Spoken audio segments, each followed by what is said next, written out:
جن یہاں رہتے تھے، جن اس زمین کے اوپر خلیفہ بنائے گئے تھے. جب ان کے درمیان بڑی سول وار ہوئی، حضرت عبداللہ ابن عباس کی بہت ڈیٹیل آپ کو جو ہے نیریشن ملتی ہے، جس میں انہوں نے جنوں کی سول وار جو زمین پر ہوئی تھی انسانوں کی تخلیق سے پہلے، اس کا ذکر کیا ہے. آپ میں سے جو الحمدللہ تعمیر کے اسٹوڈنٹس ہیں وہ اس تفصیل کو جب ہم سورہ بقرہ کریں گے اس میں سن لیں گے انشاءاللہ. تو جنات جو ہیں اس کما کے اندر دوسری اسپیشی ہیں جو انسانوں کے ساتھ موجود ہیں. جن کا روٹ ورڈ ہے جیم نون نون. فردر ڈیٹیل انشاءاللہ اس کی ہم آگے آیت میں کریں گے. سمپل جیم نون نون کا مطلب ہوتا ہے دا ہڈن ون، چھپا ہوا. جنات نیک بھی ہوتے ہیں، جنات بد بھی ہوتے ہیں، شیاطین بھی ہوتے ہیں.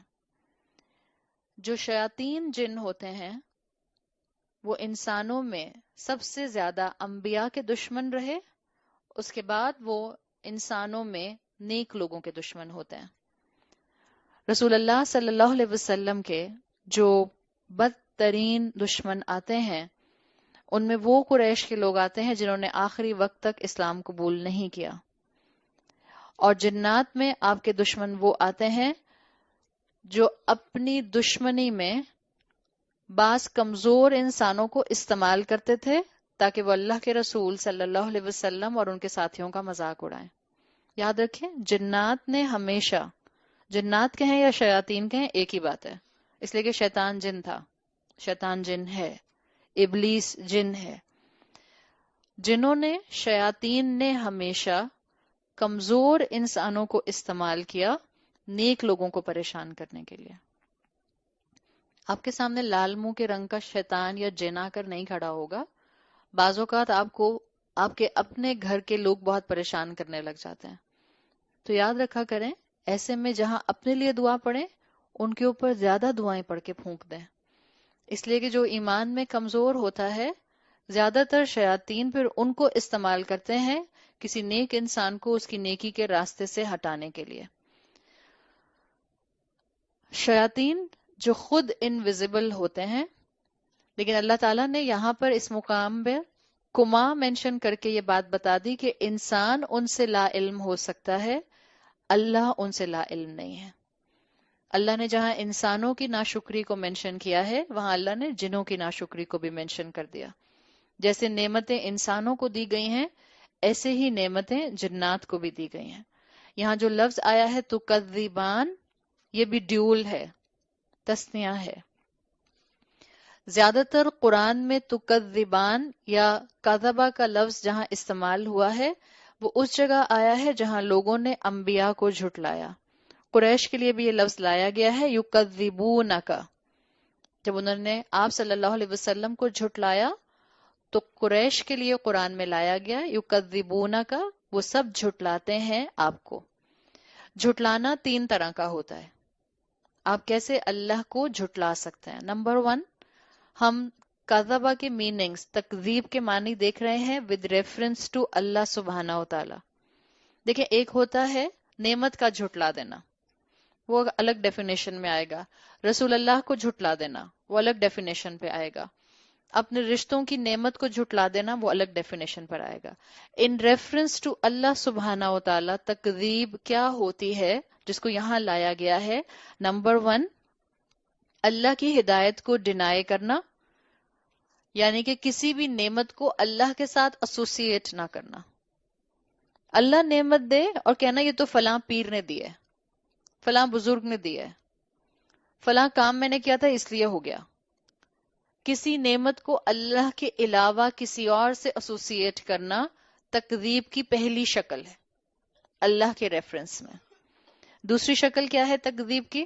اچھا اسی تکذیب کی شکل، بعض اوقات انسان اپنی صلاحیتوں پر بہت اعتماد کرنے لگ جاتا ہے. کبھی بھی جب بھی لوگ آپ کی تعریف کریں اور لوگ آپ سے کہیں آپ کتنا اچھے نمبر لے کر آتے ہیں، آپ کتنا اچھا ڈائننگ ٹیبل سیٹ کرتے ہیں، آپ کے گھر کا انٹیریئر کتنا اچھا ہے، آپ کوکنگ کتنی اچھی کرتے ہیں، آپ ڈیزائننگ کتنی اچھی کرتے ہیں، کیا کہنا چاہیے؟ بس میں ہوں ہی اتنی اچھی. الحمدللہ.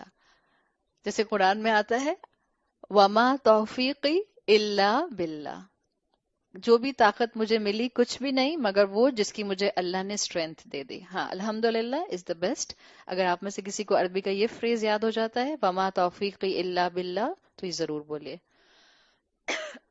قارون کی مثال کلاسیکل اگزامپل ہے جس میں اس نے اپنی صلاحیتوں پر ٹرسٹ کیا تھا. اس نے کہا تھا انما اوتیتم علی علم، جو مجھے اتنا مال و دولت ملا ہے، جو میں نے اپنا بزنس اتنا بڑھا لیا ہے، یہ اس لیے کہ میں ہوں ہی اتنا عقل مند. بالکل جیسے سورہ کہف میں جو باغ والے کی مثال آتی ہے وہ بھی اسی تکذیب کی مثال ہے. تو ایک تکذیب ہوتا ہے نعمت دینے والے اللہ کو بھول جانا اور نعمت کو کسی اور کے ساتھ جوڑ دینا، چاہے اپنے ساتھ جوڑنا یا کسی اور انسان کے ساتھ جوڑنا. دوسرے میننگ تکذیب کے آتے ہیں یہ ماننا کہ اللہ نے نعمت دی ہے لیکن عبادت کسی اور کی کرنا. اولاد دے اللہ اور چادر چڑھے کسی مزار کے اوپر، دس از تکذیب. چادر اس لیے چڑھائی شکرانے میں، اور شکرانہ کیا ہے کہ ہمیں اولاد مل گئی اس لیے کہ ہم نے یہاں کھڑے ہو کے دعا کی تھی. یہ تکذیب کی دوسری شکل ہے. اللہ کی نعمت اللہ نے دی اور عبادت میں کسی اور کو شامل کر لینا، حمد اور شکر میں کسی اور کو شامل کر لینا. تیسرا اینگل تکذیب کا جو اللہ کے ریفرنس سے آتا ہے وہ یہ ہے کہ ماننا کہ اللہ نے نعمت دی ہے، شکر کرنا زبان سے، لیکن عمل اس کے اپوزٹ کرنا، اس نعمت کو اللہ کی نافرمانی میں استعمال کرنا. دس از دا تھرڈ فارم. زبان سے اللہ کا شکر کرنا. پہلے والے میں کیا تھا؟ اللہ سے نعمت کو جوڑا ہی نہیں تھا. دوسرے میں کیا تھا؟ نعمت تو اللہ سے جوڑی لیکن عبادت کسی اور کی تھینک یو کسی اور کو بولے جا رہے ہیں. تیسرے میں کیا ہے؟ اللہ کی نعمت کو سمجھنا کہ یہ اللہ نے دی ہے، زبان سے الحمدللہ بھی کہنا لیکن اپنے عمل کو ایسے کرنا کہ اللہ کے خلاف اپنی نعمت کو استعمال کرنا. اللہ نے آپ کو پڑھنے کی، سمجھنے کی، چیزوں کو انفر کرنے کی صلاحیت دی اور آپ کی کوئی تعریف کرتا ہے تو آپ کہتی ہیں الحمدللہ اللہ نے دی ہے، اللہ کی طرف سے مجھے یہ طاقت ملی ہے، لیکن پھر اپنی اس عقل کو دین کے خلاف استعمال کرنا، شریعت کے خلاف کاموں میں استعمال کرنا. تو یہ تکذیب کی 3 شکلیں ہیں جو ہمیں اس میں ملتی ہیں. انسانوں کو معلوم نہیں تھا کہ کما کے اندر دوسری چیز کون ہے، دوسری اسپیشی کون ہے، لیکن اللہ تعالیٰ نے مینشن کر دیا کہ جن جانتے ہیں کہ کن سے بات ہو رہی ہے. اب آگے اس کما کو کھولا جا رہا ہے آیت نمبر 14 میں کہ یہ کما 2 اسپیشیز کون ہیں. پہلی ہے انسان، دوسری جن. تو اللہ تعالیٰ نے پہلے انسانوں کا ذکر کیا. آیت نمبر 14، خلق الانسان من صلصال کالفخار. اس نے انسان کو پیدا کیا ساؤنڈنگ کلے سے. ایسی کلے سے اللہ تعالیٰ نے انسان کو پیدا کیا جس میں رنگنگ کوالٹی ہے، جس کے اندر ایکو آتا ہے. خلق الانسان، اس نے انسان کو پیدا کیا ساؤنڈنگ کلے سے. یہ جو سلسال ہے یہ کیسی زمین ہوتی ہے؟ انیشلی آپ دیکھیں اولین مخاطب قریش تھے، تو قریش کے لیے اس سے بہتر لفظ کوئی ہو نہیں سکتا تھا ان کو سمجھانے کے لیے. سلسال ایسی مٹی کو کہتے ہیں صحرا میں جب بارش ہو، اول تو صحرا میں بارش ہوتی نہیں ہے، لیکن جب صحرا میں بارش ہو اور واٹر ٹیبل کی وجہ سے، پلیز آپ لوگ اپنے فون سائلنٹ کر لیجئے، اٹس ویری ڈسٹریکٹنگ. پلیز ایک دفعہ سب نکالیں اور پلیز سب سائلنٹ کر لیجئے. اور کل سے میں آپ سے ریکویسٹ کروں گی کہ آپ یہاں انٹر ہونے سے پہلے اپنے فون سائلنٹ کر لیا کریں پلیز. دیکھیں جہاں قرآن پڑھا جا رہا ہوتا ہے وہاں کا ایک سرٹن ڈیکورم اور وہاں کا ایک سرٹن ادب ہوتا ہے. ہونا تو یہ چاہیے کہ انسان پن ڈراپ سائلنس کے ساتھ قرآن کی محفل میں آ کے بیٹھے. صحابہ رسول اللہ صلی اللہ علیہ وسلم کی محفل میں ایسے بیٹھتے تھے کہ جیسے ان کے سروں کے اوپر پرندے بیٹھے ہیں، اور اگر انہوں نے سر ہلایا تو پرندے اڑ جائیں گے. مان لیا کہ ہمارے ایمان بھی ان کے جیسے نہیں ہیں اور ہمارے ایٹیکیٹس بھی ان کے جیسے نہیں ہیں، لیکن ہم سب یہاں اکٹھے ہوتے ہیں سیکھنے کے لیے، تو ہم سیکھنا شروع کر دیتے ہیں. کل سے پلیز اپنے موبائل فون سائلنٹ کر لیجئے گا تاکہ یہاں کلاس میں ڈسٹریکشن نہ ہو. صحرا میں جب بارش ہو اور بارش کی وجہ سے صحرا میں جو پانی ایبزارب ہو جاتا ہے، اس کے بعد اب اس زمین کے اوپر جب تپتی ہوئی دھوپ پڑتی ہے اور کانسٹنٹلی پڑتی ہے تو زمین کے اوپر کریکس آ جاتے ہیں. آپ اس چیز کو صرف صحرا میں نہیں، آپ اس کو اپنی نارمل کسی بھی مٹی کی جگہ پر آبزرو کر سکتی ہیں کہ وہ لینڈ جو فرٹائل نہیں ہوتا، ڈرائی لینڈ ہوتا ہے، جہاں واٹر ٹیبل بہت نیچے چلا جاتا ہے، بارش جہاں کم ہوتی ہے، وہاں بارش ہو، مٹی گیلی ہو اور اس کے بعد کئی دن تک کانسٹنٹ تیز دھوپ پڑتی رہے تو زمین کے اوپر کریکس آنے شروع ہو جاتے ہیں. تو یہ جو کریک والی زمین ہوتی ہے اس کو اصل میں سلسال کہتے ہیں. صاد لام صاد الف لام، سلسال، جس کو اگر آپ دیکھیں تو آپ کو بہت ہارڈ محسوس ہو، لیکن اگر آپ ہاتھ میں پکڑ کے دبائیں تو بالکل پاؤڈر بن جائے. یہ اس طرح کی زمین ہوتی ہے. ویجیٹیشن کے لیے بالکل پراپر نہیں ہوتی ہے. پاکستان میں جیسے ایسی زمین آپ کو سیم اور تھور کے علاقوں میں مل جاتی ہے جس کی زمین کے اوپر یہ بیماری آ جاتی ہے. فرٹائل لینڈ نہیں ہوتا ہے، آپ اس کے اوپر فردر ویجیٹیشن نہیں کر سکتے، اور اگر زمین پر زور سے ہاتھ مارے تو ایکو آتی ہے. تو اس طرح کی زمین سے اللہ نے کہا، اس طرح کی مٹی سے اللہ نے انسان کو پیدا کیا ہے. کل فخار، جو بالکل ایسی ہے جیسے کہ اس مٹی سے پوٹری بنائی جا سکے، مٹی کے برتن بنائے جا سکیں. وہ بھی اس کو گوندا جائے گا تب اس سے مٹی کے برتن بنیں گے. کل فخار، جس کو آپ پوٹری کے لیے استعمال کر سکتے ہیں. پچھلی آیت، آیت نمبر 13، ناشکری ڈسکرائب کر رہی تھی کہ اللہ نے جتنی نعمتیں انسانوں کو دی ہیں، بیسک نیسیسٹیز ہوں یا سر کے اوپر آسمان ہو، سورج ہو، چاند ہو، زمین ہو، خوراک ہو، ان سب کے باوجود انسان رب کا ناشکرا ہے. اور یہ ناشکرا انسان اپنی حقیقت بھول گیا کہ یہ خود کس چیز سے بنا ہے، اس کی اپنی حیثیت کیا ہے، یہ خود ہے کیا. آپ بالکل ایسے سمجھیں سلسال کو، یہ جو یہاں الفاظ آئے ہیں سلسال ان کل فخار، اٹس لائک مٹی کا گملہ. پودے لگاتے ہیں نا گملے میں، اگر گملہ ٹوٹ جائے کس کام میں آتا ہے؟ کسی کام میں نہیں آتا. آپ کو پھینکنا پڑتا ہے، آپ مالے سے کہتے ہیں پھینک دو.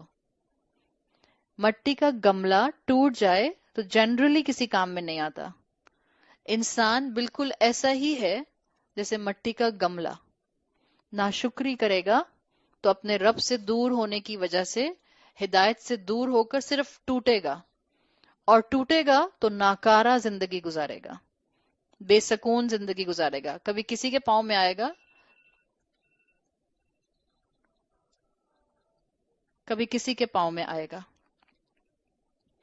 تو اللہ تعالیٰ نے نافرمان انسانوں کو خاص طور پر ان کا اوریجن یاد کرایا ہے.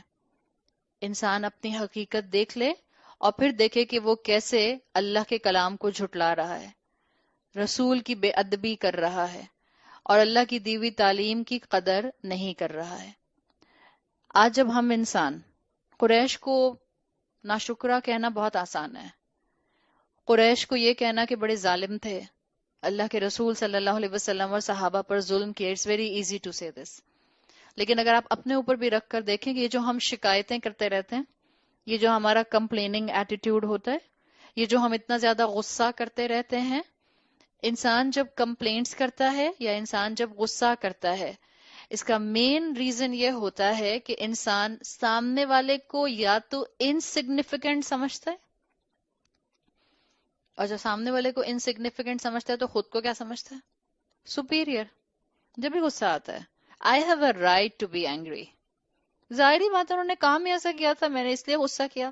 جیسے بعض بہت کیوٹ سے ہسبینڈ ہوتے ہیں، جب غصہ کر لیتے ہیں تو بیگم کہتی ہے آپ کیوں اتنا غصہ کرتے ہیں؟ وہ کہتے ہیں آپ کیوں اتنا غصہ دلاتے ہیں؟ It's easy to blame someone. میں نے تھوڑی غصہ کرنا تھا، آپ نے دلایا تو میں نے کر لیا.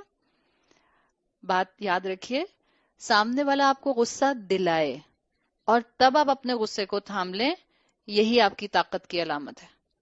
سامنے والا آپ کو مسکرا مسکرا کر دیکھ رہا ہے، آپ کہیں مجھے بڑا غصہ آ رہا ہے، تب تو لوگ آپ کو کہیں گے آپ ہاف کریک ہیں، اس لیے کہ آپ کو غصہ کیوں آ رہا ہے، وہ تو مسکرا رہی ہیں. جب انسان غصہ کرتا ہے، شکایتیں کرتا ہے، تو سامنے والے کو انسگنیفیکنٹ اور اپنے آپ کو سپیریئر سمجھتا ہے.